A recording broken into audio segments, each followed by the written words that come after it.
நிலை உள்ளதை கேட்போம். நிச்சயமாய் கர்த்தர் பெரிய காரியங்களை செய்வார்.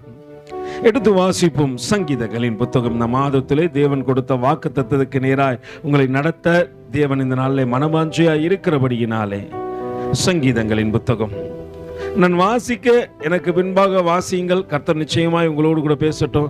46வது சங்கீதத்தின் 7வது வசனத்திலே கர்த்தர் சொல்கிறார், சேனைகளின் கர்த்தர் நம்மோடு கூட இருக்கிறார். அல்லேலூயா.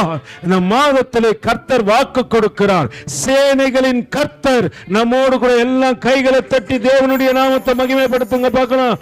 அல்லேலூயா.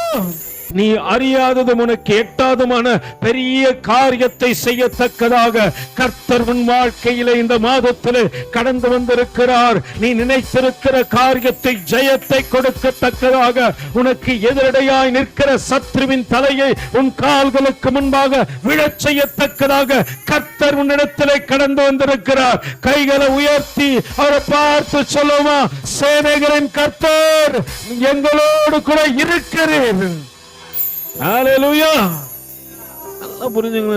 அவர் நம்மோடு கூட இருந்தார்னா நம்ம வாழ்க்கையே மாறிடும். சின்ன தாவீதோடு கூட சேனைகளின் கர்த்தர் இருந்தார். பெரிய கோலியாத்தையும் விட செஞ்சிட்டார். அல்லேலூயா. இந்த காலை வேளையிலே தேவன் வாக்கு கொடுக்கிறார். சேனைகளின் கர்த்தர் நம்மோடு இருக்கிறார். அல்லேலூயா.